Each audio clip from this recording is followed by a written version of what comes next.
I am so glad to see so many of you here today. For those of you I haven't met yet, I'm Barbara Snyder. I started as the new president of Case Western Reserve on July 1st. I hope you heard that, at least somewhere, in all of our communications. And I am really pleased to be here today and truly thrilled to see all of you. I want to thank you for coming to hear David Shipler, the author of this year's common reading, The Working Poor, Invisible in America. When this work first came out in 2004, reviewer Ron Suskind wrote in the New York Times, "This is clearly one of those seminal books that every American should read, and read now." Having read it myself, I could not agree more. I applaud the committee that last spring chose The Working Poor as our common reading selection. Pulitzer Prize winner David Shipler took the time to know all of his subjects and to share their stories in such detail that a concept that can seem abstract to those living in relative privilege becomes a devastating reality. David did not shy from sharing the many reasons that people like Carolyn and her daughter Amber find themselves in precarious economic conditions. He offered a full, fair perspective, shunning common stereotypes that place all responsibility at the hands of either the government or the individual. His compassion for these families leaps from the page, as does his commitment to urging new and better ways for our nation collectively to address their needs. The impact of David's effort is evident in the way it affected students here on our campus. As part of the annual Common Reading activities, the university sponsors an essay contest for both new and returning undergraduates. We shared some of the winning pieces with David, and his response says it all. These are powerful. They are powerful, not only for the thoughtful way in which our essay writers reflect on this book, but also because some of them drew on their own experiences to enlighten those of us who read the essays. I'd like to read a few excerpts from the winners. I struggled through tears while reading The Working Poor. When I read of single mothers losing their children over demanding, non-negotiable jobs.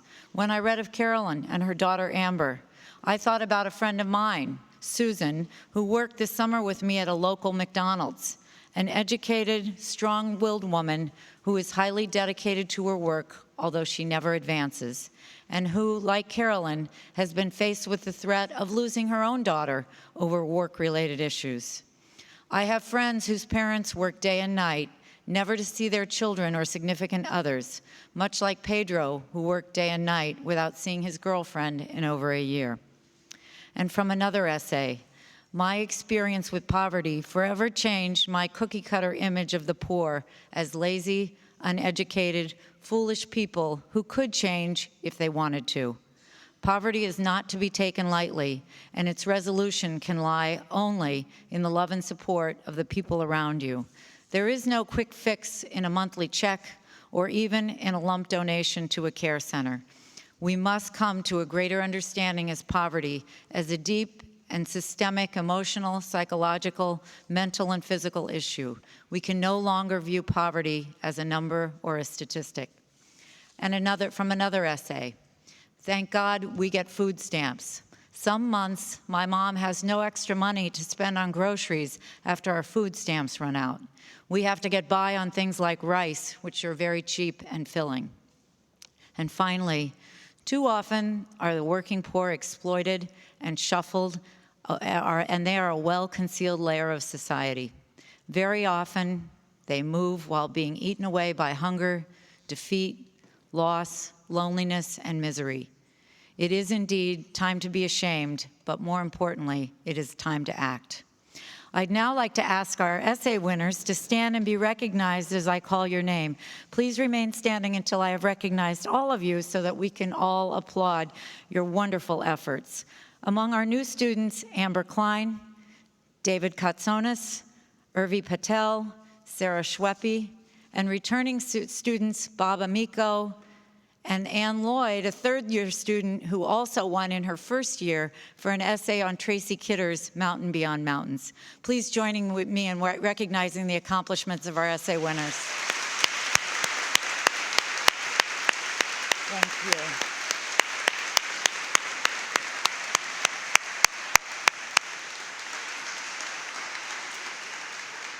Now, one final announcement. That is that next Saturday, October 13th, is our Fall Saturday of Service, sponsored by the Center for Civic Engagement and Learning. For information on how to sign up, please go to the center's website. Now it is my pleasure to introduce Mark Joseph, Assistant Professor in the Mandel School of Applied Social Sciences and a Faculty Associate in the Center for Urban Poverty and Community Development. He's going to introduce David Shipler.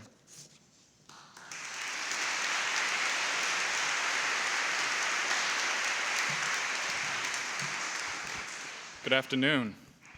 What a wonderful turnout. Thank you all for being here. There are books that educate us, and there are books that make a powerful case about ways in which we are falling short of our aspirations as a society.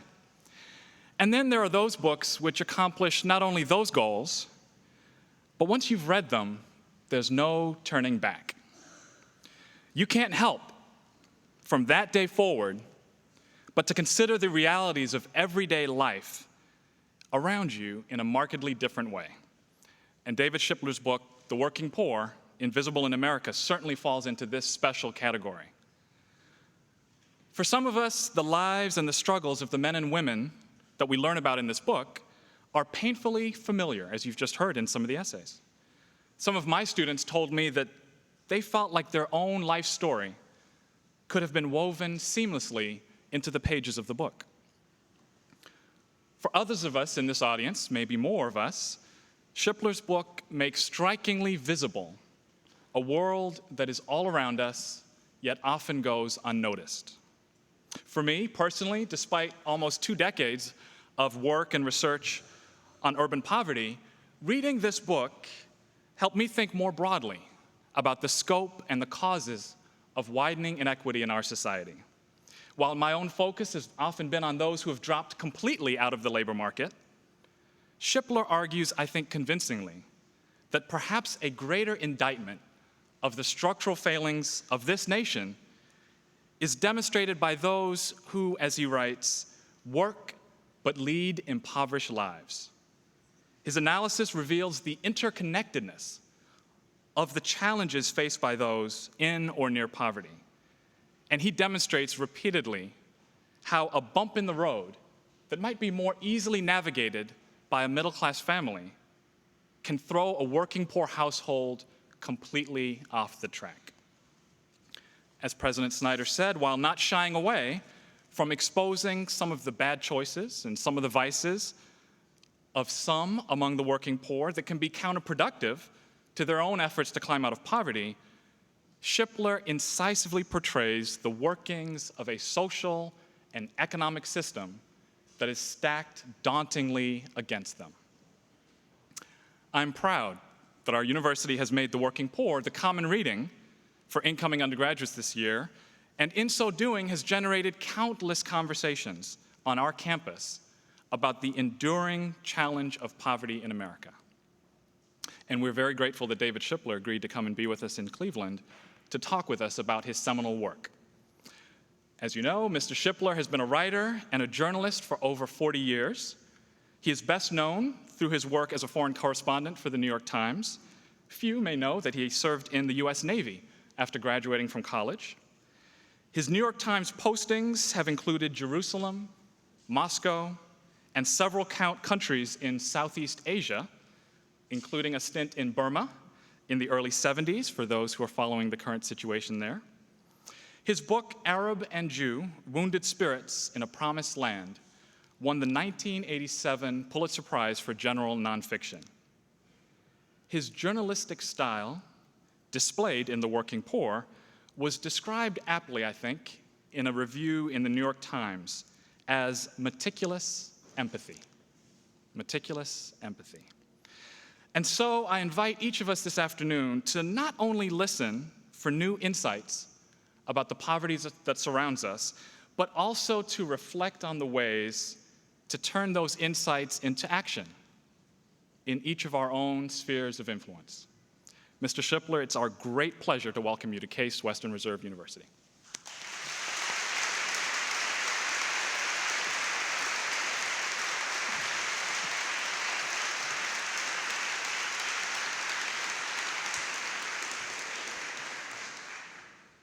Thank you very much.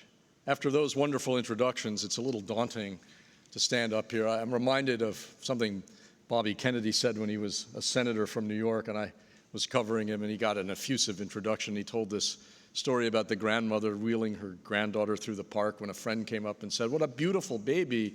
And the grandmother said, "Oh, that's nothing. You should see her picture." So if you're disappointed, you'll get refunds at the door when you go out. I always like speaking in a chapel with pews that are so uncomfortable that not very many people can doze off. I was told that the competitor for the common reading this year, and there were a lot of really angry arguments in the committee, was Plato. But I won out because Plato was not available to come and speak. So,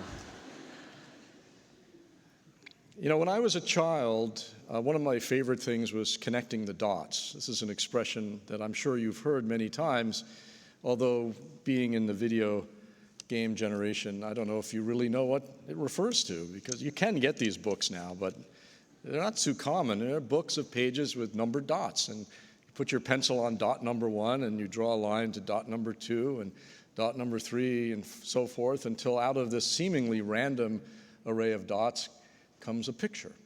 And we've been told since 9/11 that if only we had connected the dots beforehand, we might have been able to prevent that attack. I'd say the same thing about poverty.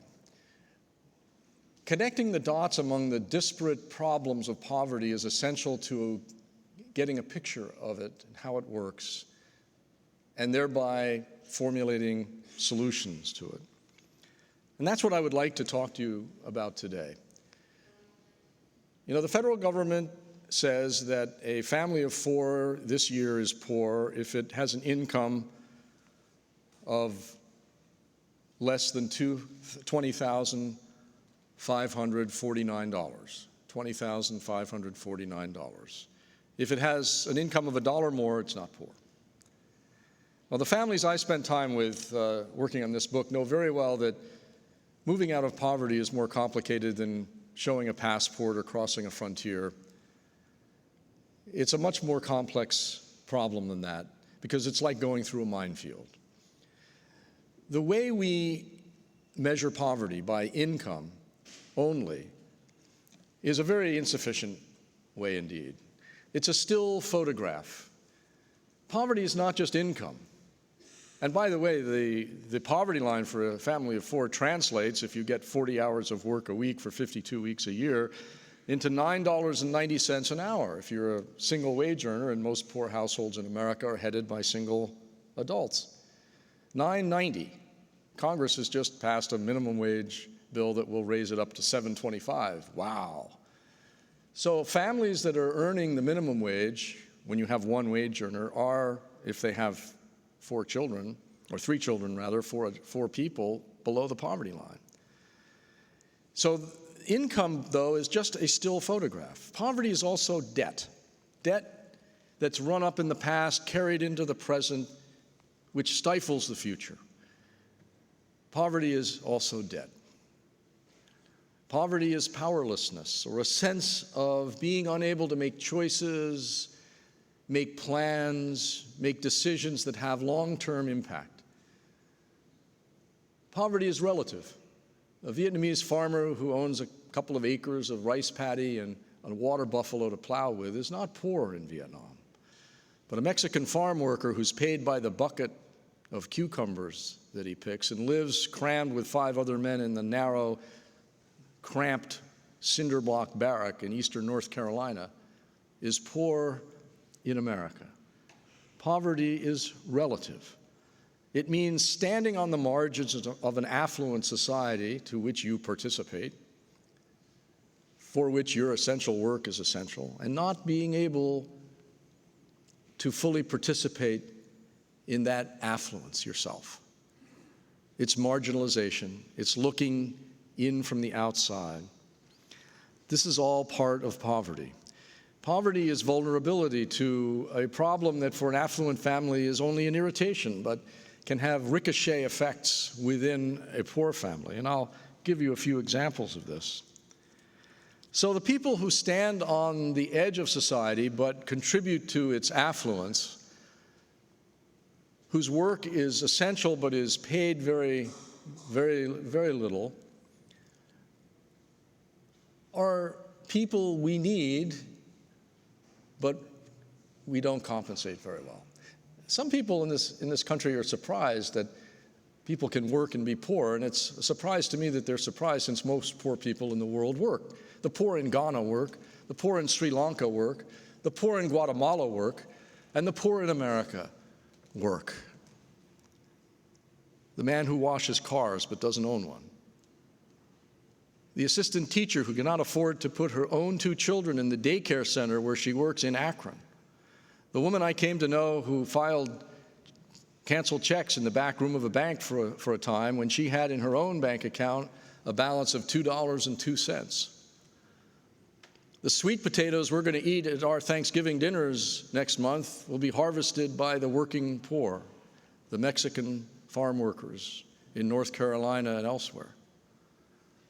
They cut our Christmas trees.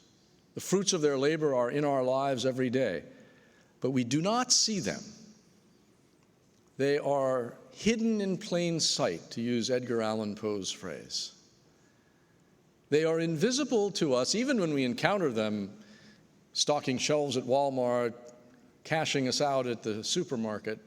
They were invisible to us as whole people, struggling to support families, enduring all those problems of being in or near poverty, I think because they wear their jobs as a kind of camouflage. They blend in.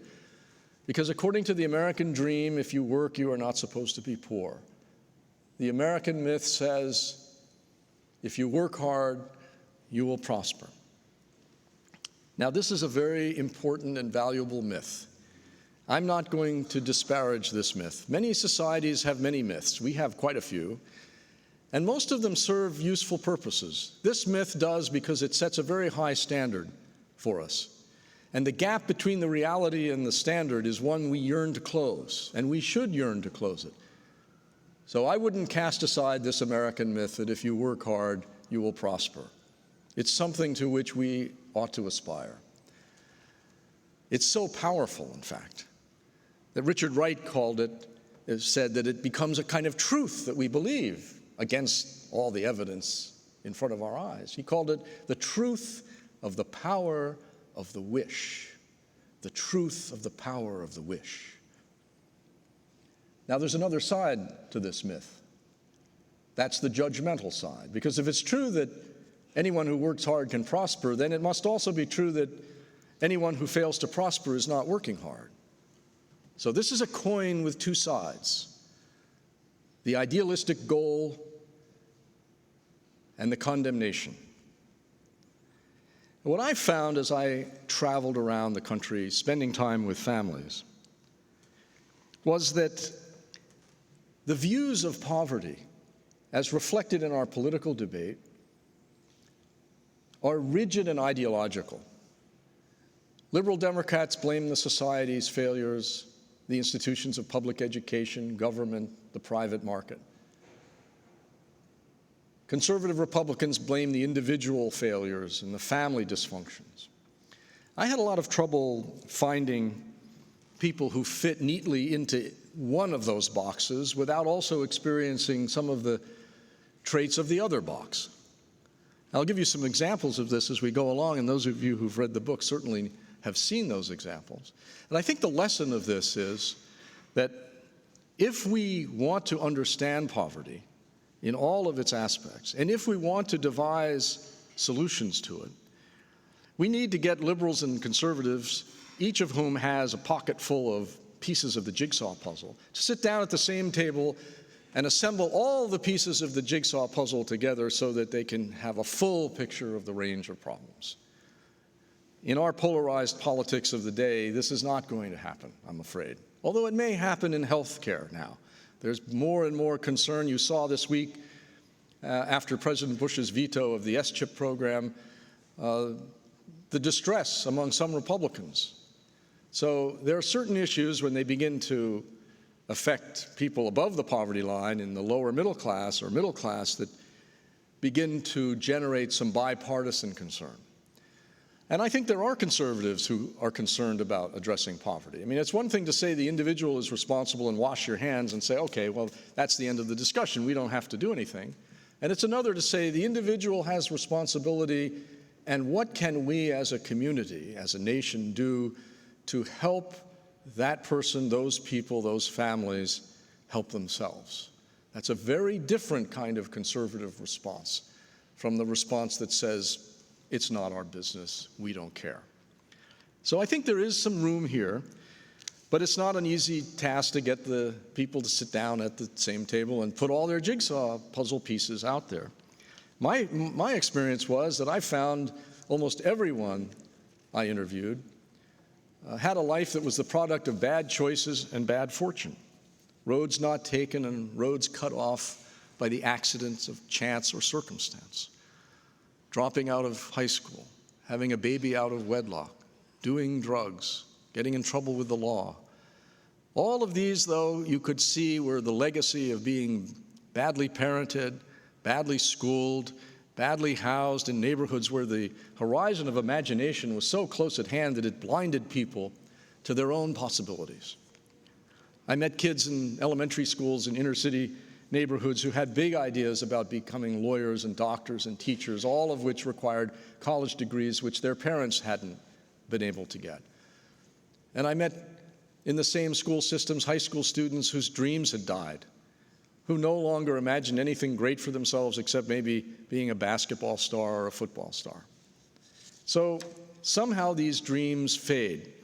Somehow the reality crushes in, and the dreams and the imagination and the hopes wither. This is not a culture of poverty.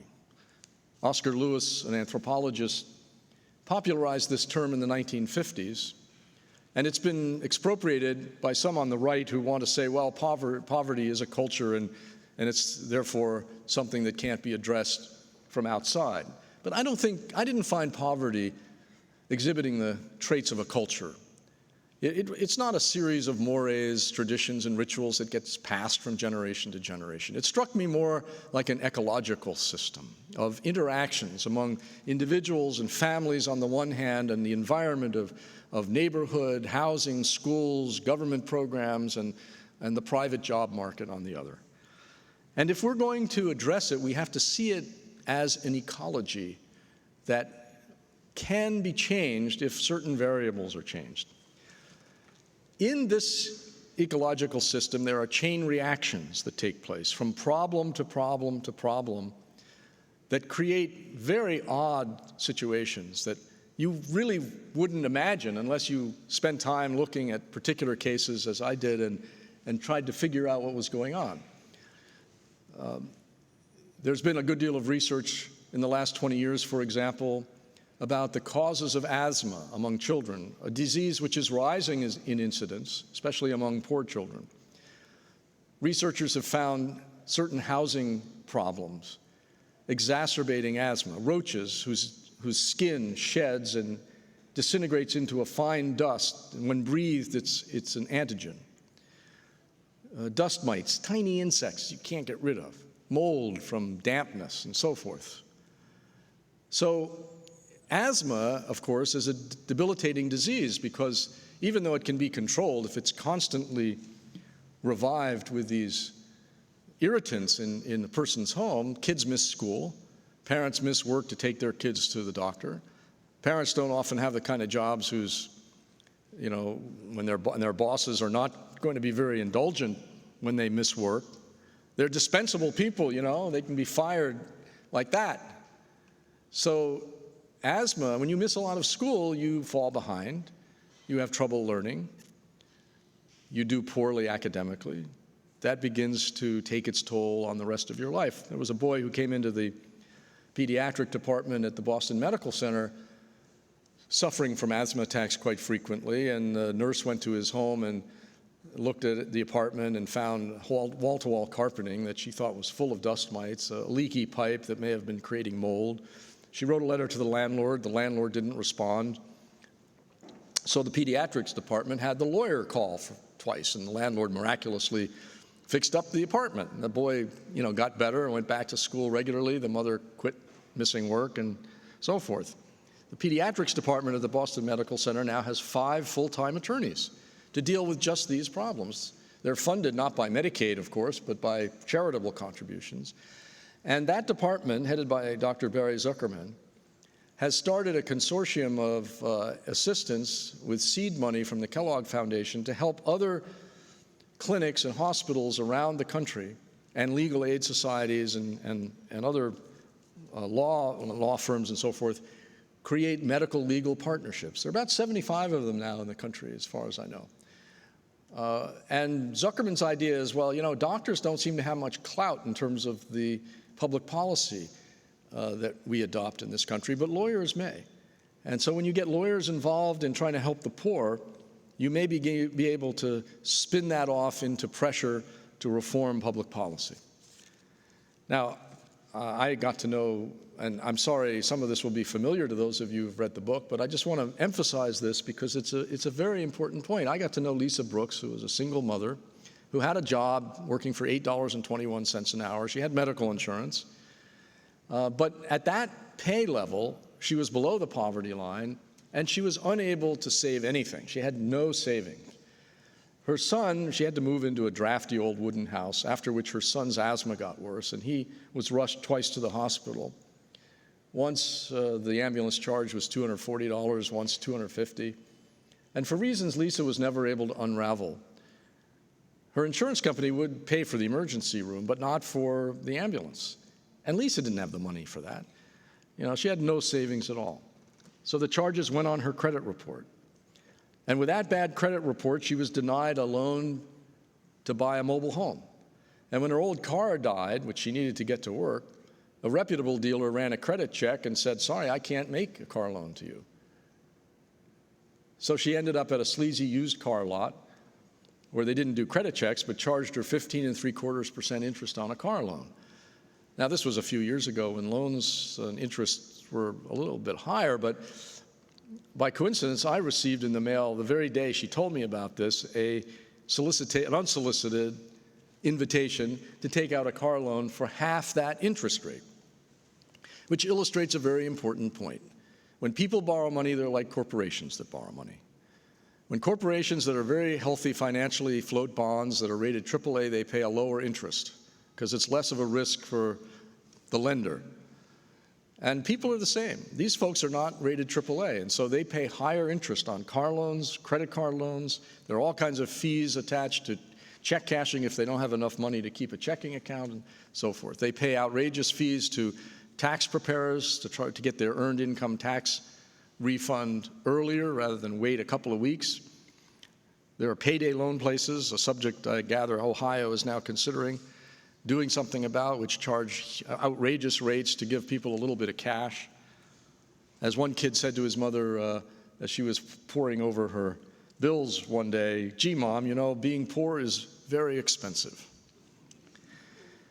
There are internal and external problems, and sometimes it's hard to unravel them. Housing turns out to be more than a place to live. It's a key link in a chain reaction of events that can even lead to malnutrition. Housing costs have risen so steeply in the United States that a family who's working and earning very little money, if they don't have housing subsidies, can pay 50 to 70% of their income for rent. If they don't have Section 8 vouchers, which allow them to go onto the private market and pay a lower rent, or if they not in public housing, which is subsidized, they can pay that much, 50 to 70%. Now, there's no choice about making the rent payment every month. You've got to write that check. That's not optional. There's no choice about making the car payment. And we have such a lousy public transportation system in this country that the vast majority of commuters in the U.S. actually have to drive to work. So you need a car.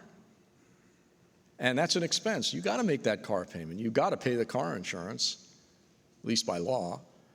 You got to pay the electric bill or they're going to turn off your power.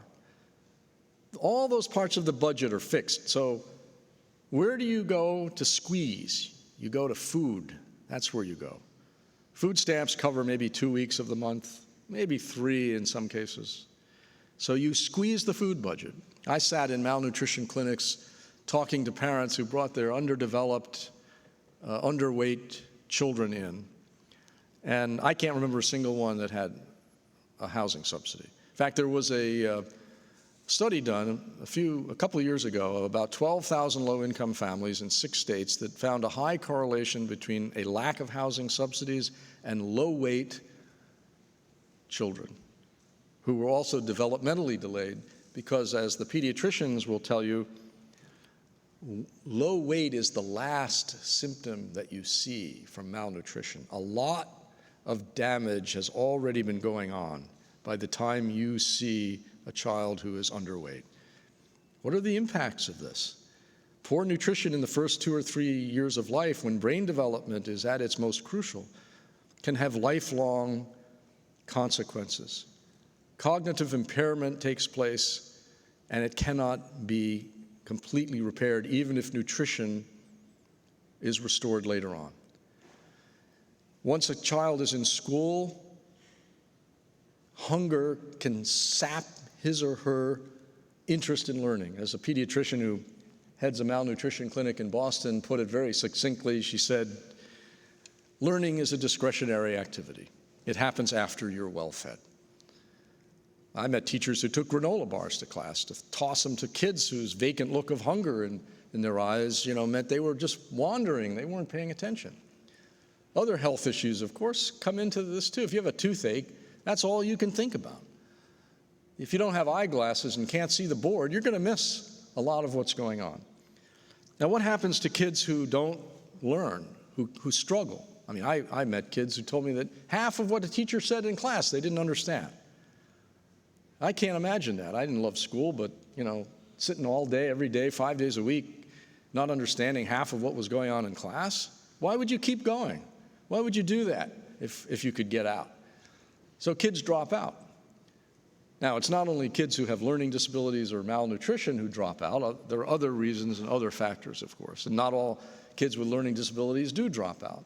But this certainly is an element. And it's really odd to think about tracing this back to housing problems, the lack of subsidized housing, the inadequate programs that we have to subsidize housing. But there it is. It's a very clear and carefully documented chain reaction. Now, if you do drop out of high school, you earn less money throughout your lifetime. In fact, one group of researchers calculated that you earn so much less that over a lifetime you'll pay $60,000 less in taxes. That a 45-year-old dropout is in worse health than the average 65-year-old college graduate. There's a better chance that you'll get in trouble with the law and go to prison. So even if morality is not enough of an argument to mobilize us to address some of these problems, self-interest should be, because we're paying for the problems. The less we invest in children, the more we will have to invest in prisons. Internal issues for a lot of these folks are extremely important. I remember sitting with a group of recovering drug addicts in Washington, D.C., who were in a halfway house after going through drug treatment. And their job at that point was to look for jobs. Now, they met, once or twice a week as a support group to talk about what they were experiencing. And these guys were tough guys. I mean, they'd survived the crack wars in D.C. Few had been in prison.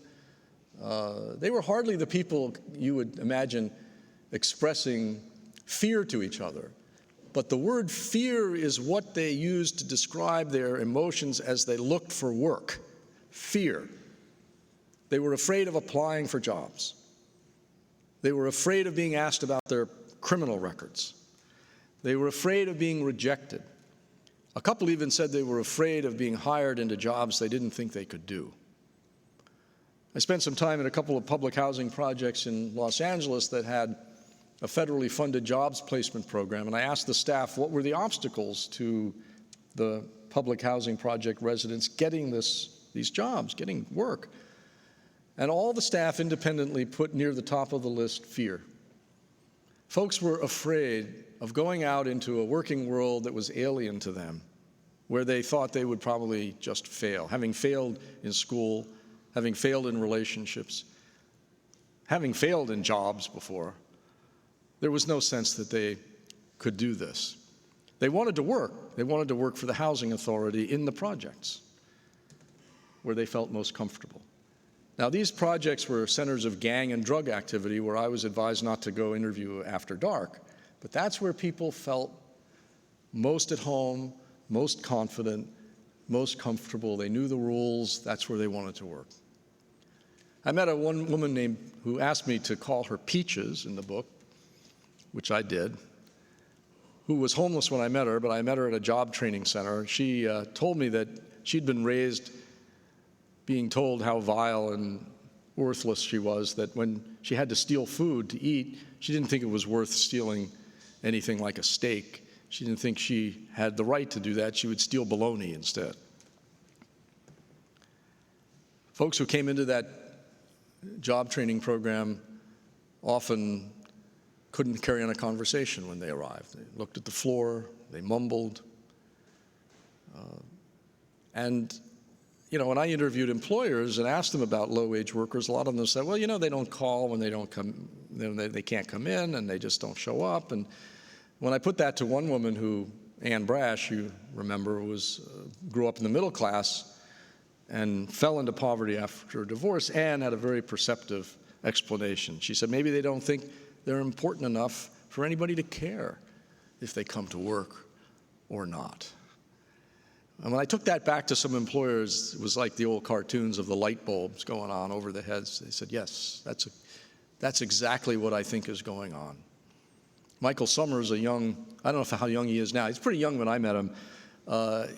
Guy in Cleveland who's the third generation of a family that owns a small manufacturing company here, told me that when somebody didn't call in and didn't show up, he'd call the person at home and say, hey, what happened if the guy said, well, my car broke down? He'd send somebody to pick him up and bring him in because he wanted him to understand that he needed him. If he didn't come, he might miss a production deadline or he'd have to pull people off another job. Michael Summers understood that it was important to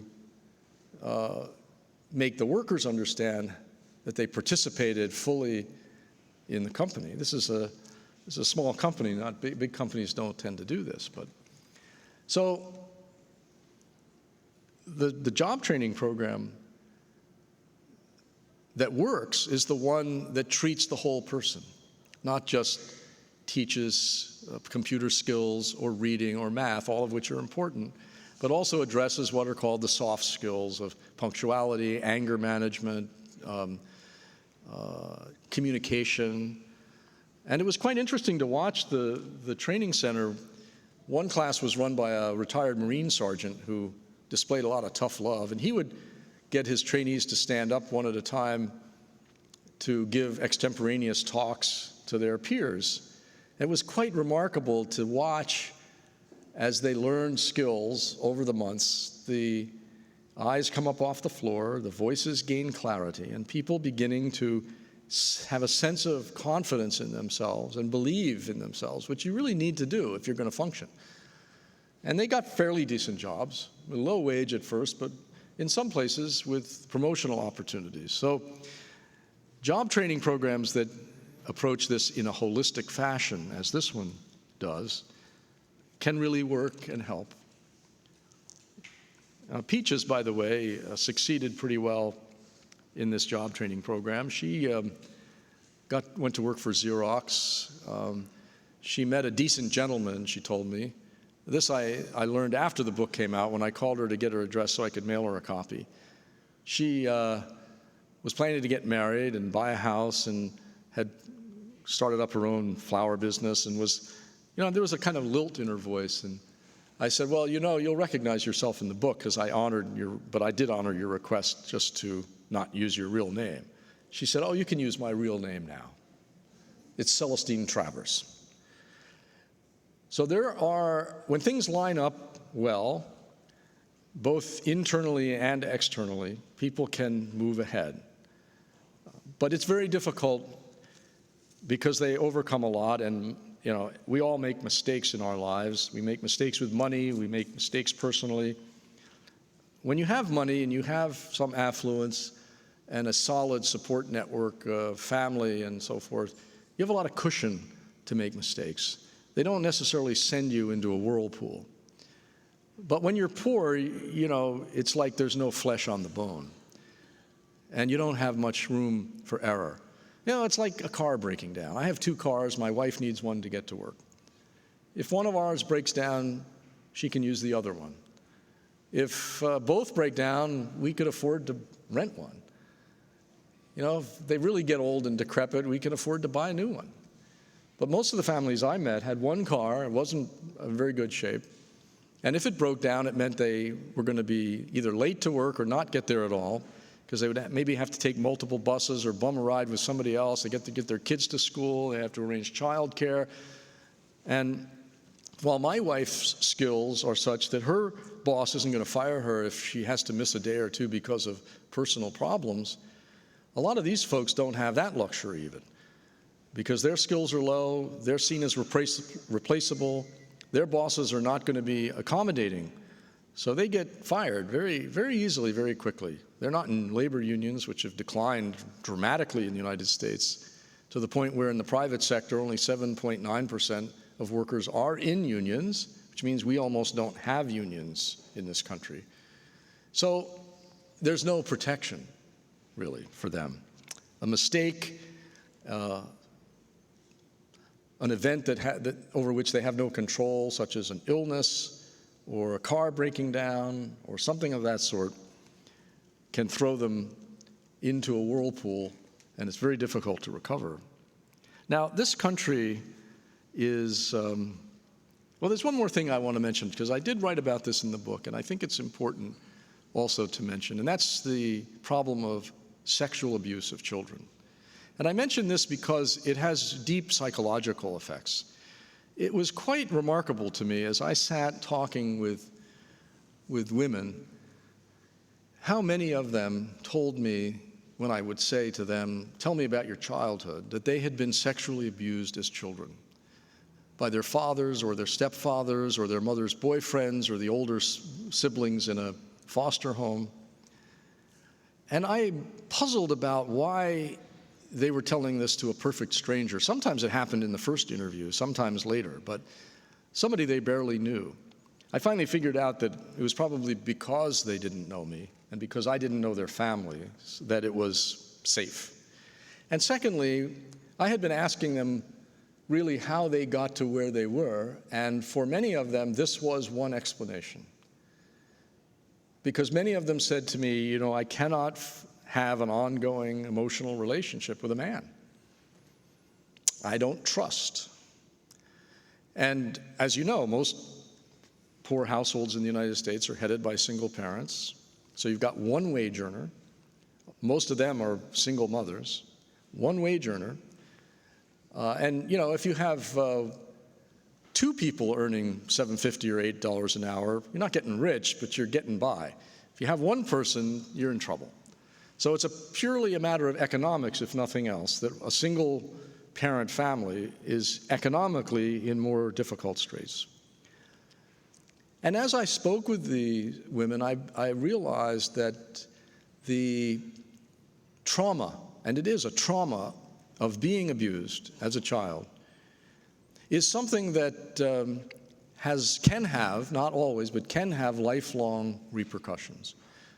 Dissociative reactions, emotional cutoffs, which are defenses, but they're just the wrong thing to be a parent, which requires emotional accessibility and trust. And so for many of these women, this emerged in their backgrounds to them as a central cause of their problems. Not the only one, but a major cause. Now, I would never argue that sexual abuse is more prevalent among lower socioeconomic families than among the affluent. The research on this is not really very good. We don't have good information. People don't report this honestly. I would guess, just from what I think I know, that it exists across the socioeconomic spectrum. But the one difference is that if you're wealthy, you can buy counseling services, you can buy therapy, you have access that poor people do not have. And now, you don't always recover with therapy, and many people recover without it. It's not a categorical thing, but I think you have a better chance if you have professional help.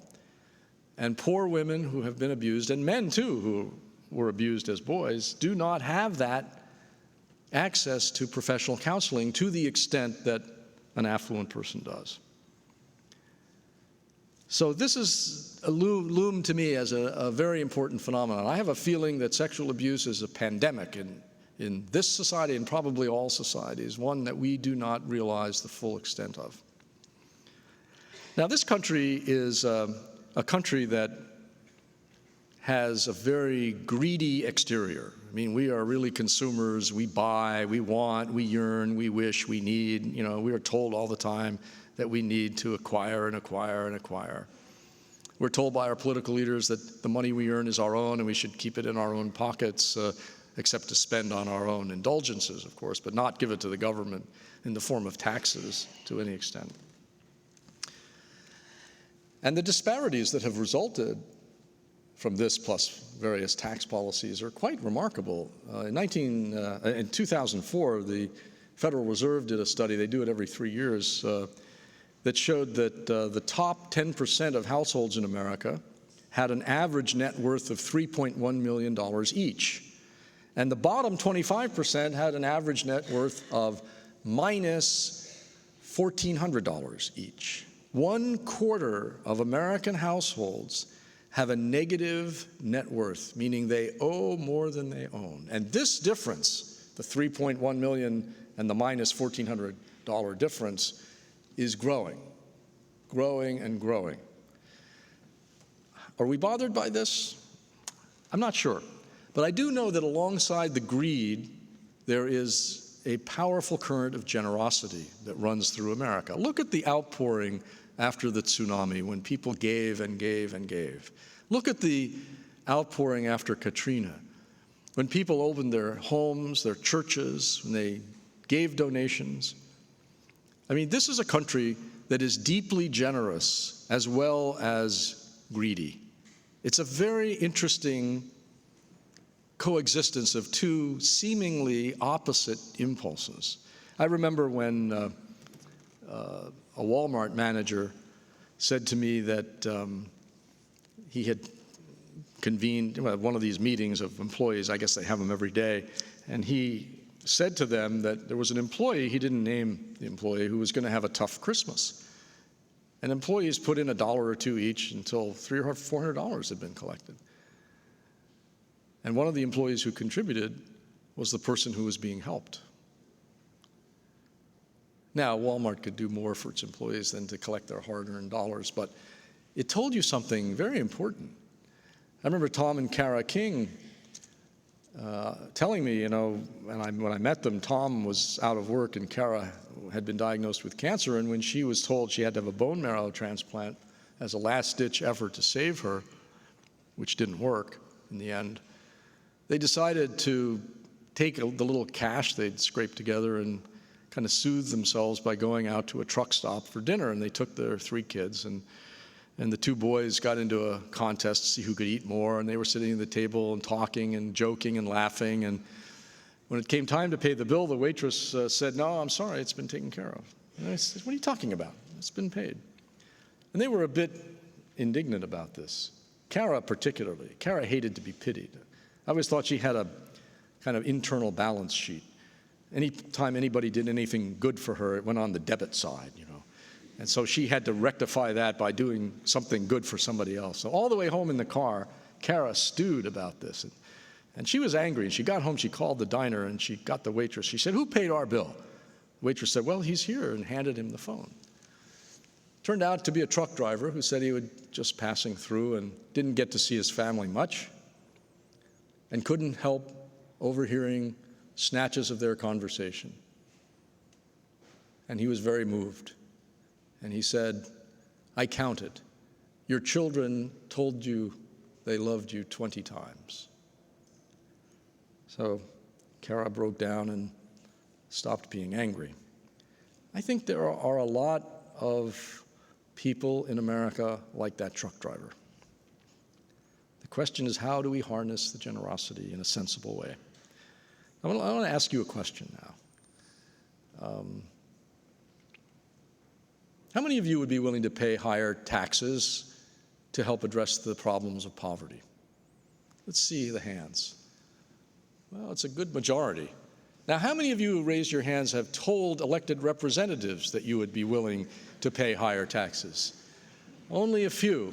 See, that's a gap that needs to be closed, because politicians think that if you talk about raising taxes, it's like touching the third rail in your campaign. And they're probably right.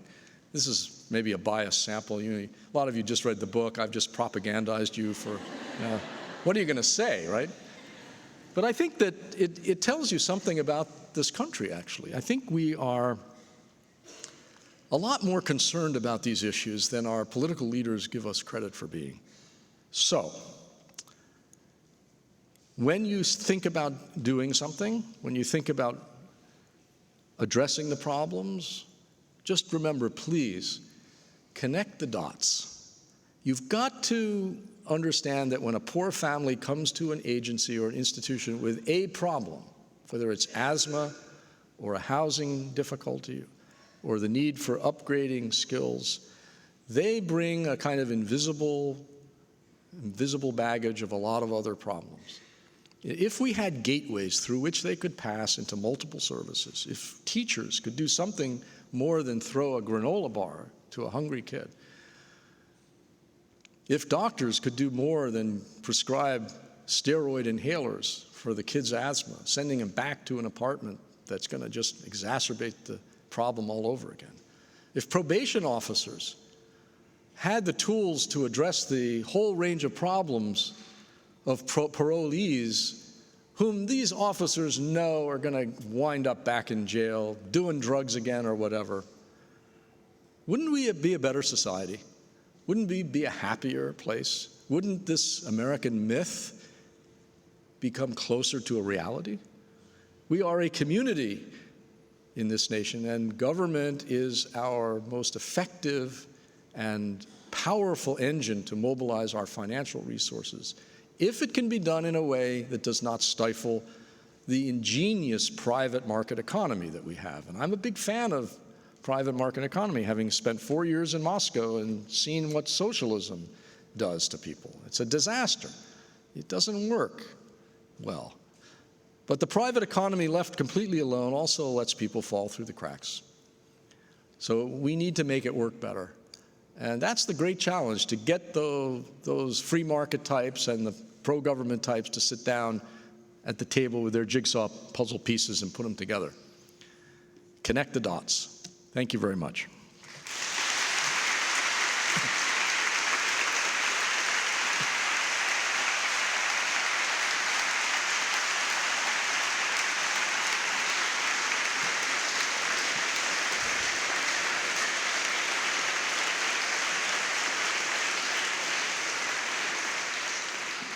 Now, I would like to suggest that we let students ask the first questions. And once you're all done, once all the students have asked all the questions they have, then we can go to non-students and others. But I like to just let the students start off if there's anyone brave enough to begin. By the way, I would like to say a word while we're waiting for somebody to come up to the mic about the 3 winning undergraduate essays I read. I haven't read the other essays yet, but I hope to get them. They were powerful, and it was, first of all, they were really well written, which was a joy from a writer's standpoint. And I've told 2 of you I met last night this. I haven't told you, Amber, yet, but I'm telling you now. Really, there's no greater honor you can give someone who has written a book than to engage the material in such a personal and constructive way. You have really honored me by what you've written and how you grabbed onto these issues. I've been to a lot of campuses, but I've never been to one where this book was used in such a constructive and interesting way. So I really thank Case for that. Thank you very much. I appreciate it. Okay, so what was your motivation for writing this book? What was my motivation for writing the book? You know, to be honest with you, it's part of my quest to understand my own country after many years abroad. I wrote a book on race relations that came out 10 years ago called A Country of Strangers, Blacks and Whites in America, because I have always been interested in race and wanted to try to figure it out in a way, or unravel it to the extent that I could. And I did the same. I wanted to do the same thing with poverty. It happened as a natural sequel to the book on race. I think when anyone takes on a project that requires so much time, you know, you've got to be driven by your own curiosity, rather than, in my case, a crusade to reform the world. You know, I'm an old-time newspaper man. I've written a lot of stories about a lot of things. I'm long past the point where I think that what I write is going to have a major impact on the world. Now, President Snyder told me that it had, did I imagine that it could, she said, did you imagine your book could have such an impact? And it took me a little aback, because I guess it has had an impact on discussion. I don't see that it's had an impact on policy. After Katrina, President Bush went to New Orleans and talked about addressing these problems. And I had this little flicker of hope, but, you know, our attention wandered, you know, as a country in about a month.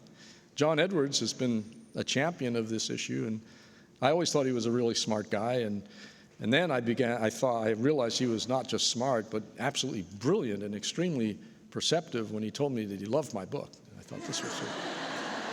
And he put it on his website as one of his favorite books. You know. So this guy is terrific in my view.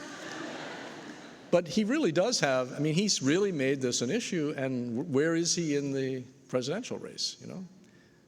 So I do it to educate myself, really, so I understand something more than I understood before. That's really the motive. Yes? How can we achieve a balance between what the government provides for the poor and what the poor themselves should do to make their lives better in the long run? What kind of support and incentives such as college scholarships should be offered to help the poor people help themselves? Could you hear the question? Yes. Yes? Oh, good. Okay. Well, I've described the problems. You want me to describe solutions too? I don't know. No, I think that my impression of the people I spent time with is that if the doors were open, they'd walk through them, in most cases. That if they were helped to achieve and succeed in certain areas, they would like very much to quit making the mistakes that they make. For example, drug treatment. I mean, I don't know. I mean, I've spent a lot of time with a lot of addicts. And when they're sober, a lot of them realize they have a problem and they want help. They just don't know how to go about getting it. And there aren't enough beds in drug treatment programs. A lot of people realize their skills or their job skills are not up to par, and they'd like to upgrade them to get promoted, but they don't know how to get to job training programs, or the job training programs don't really train them for real jobs. So I would say that there has to be a combination of, as you say, self-help and societal help for folks. It's going to fail in a lot of respects. I mean, there are some people who won't take up the opportunities, whose lives are pretty messed up, and who won't put it together. I mean, that is a reality. But I think there are an awful lot of folks who will succeed if things line up perfectly. I mean, I wrote in one of the chapters about Leary Brock, who was a prostitute, drug addict, and really hit bottom.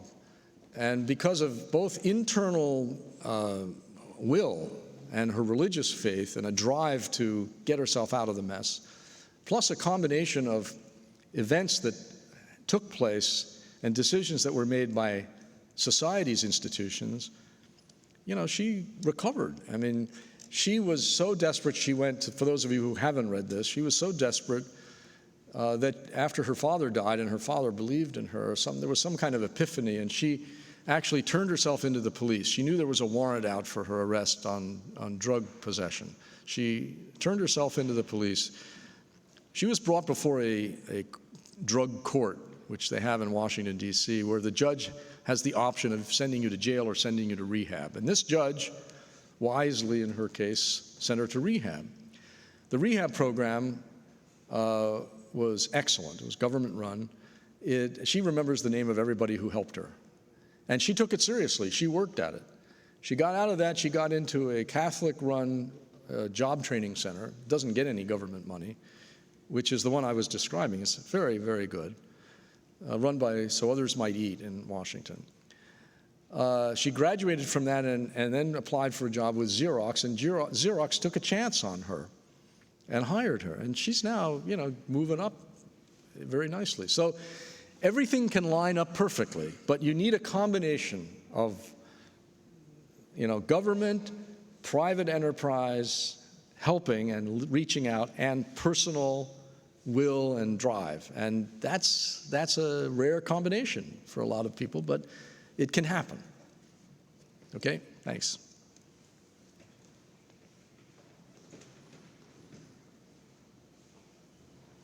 Well, you can duke it out or something. Go ahead. Your book gives us a lot of incentive to care and look at these issues.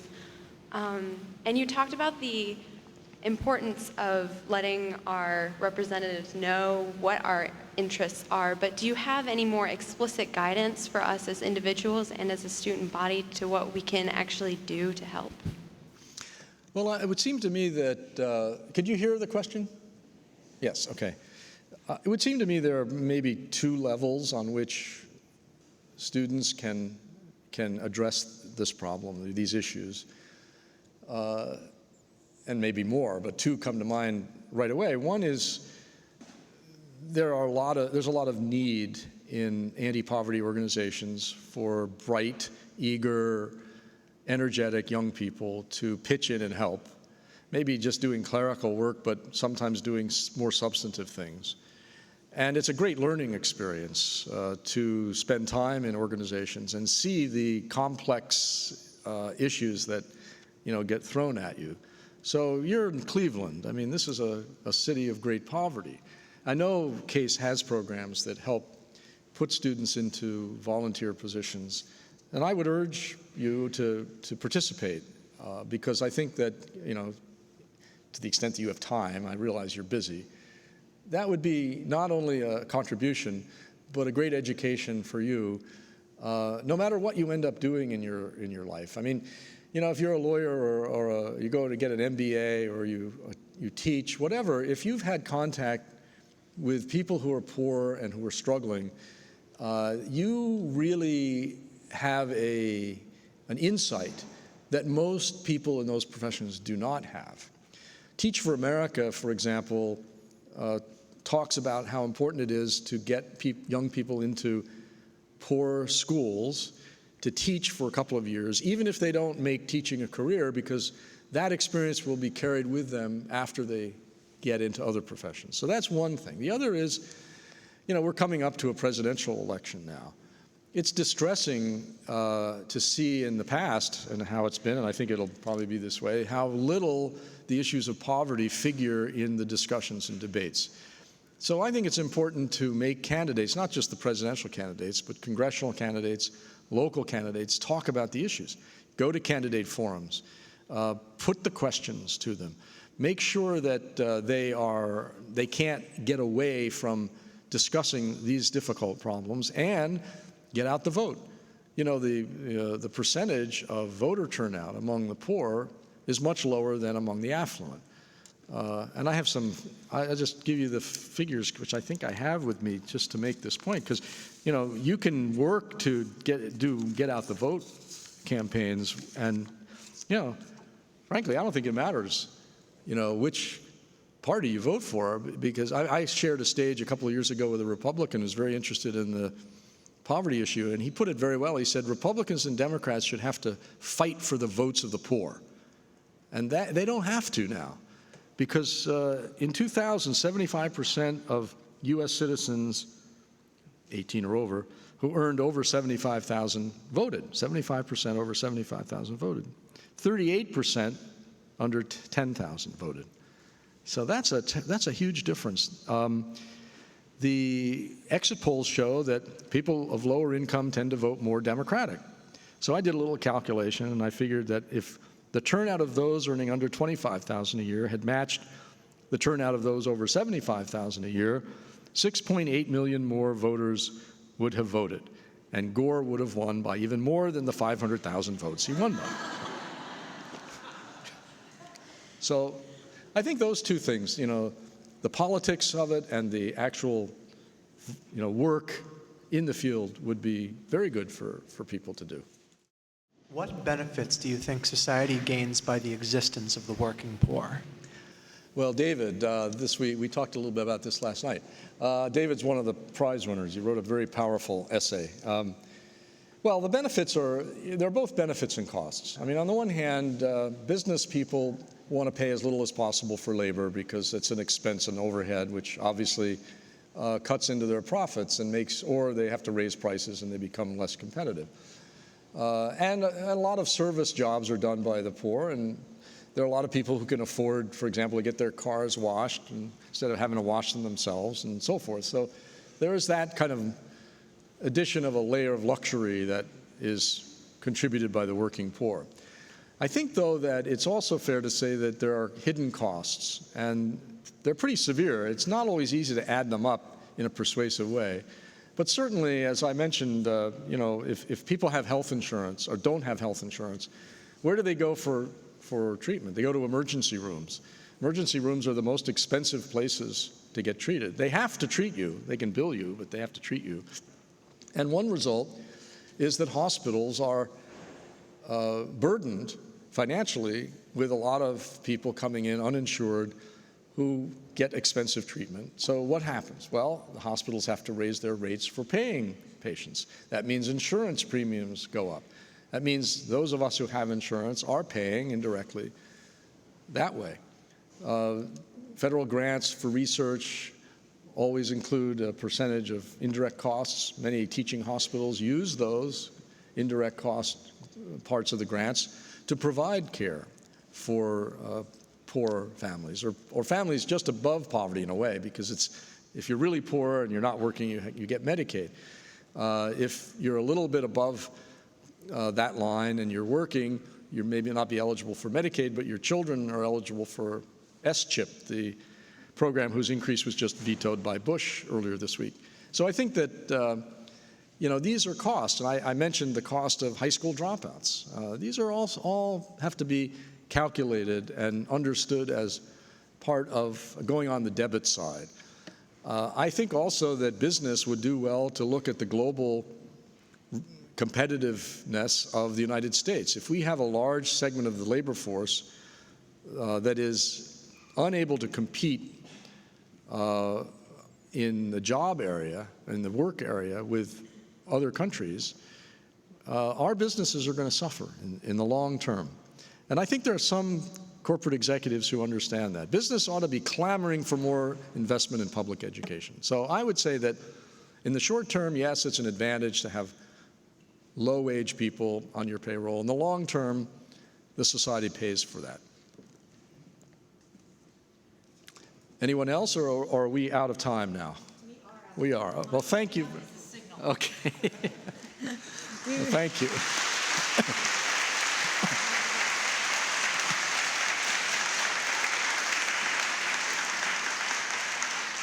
David, we want to thank you so much for coming, for sharing your insights with our community. I think you can see by the turnout there's a tremendous interest in your work. I hope that continues. And I do think your work has had a real impact. Certainly it's had an impact on our Case Western Reserve community. Thank you all so much for coming. There will be a book signing following the program today, so we hope that you will join us outside, Eric. Right there. Right over here. Okay, so those of you who brought your books, we do have books for sale. Please join me one more time in thanking David Shipler. Thank you. Fabulous.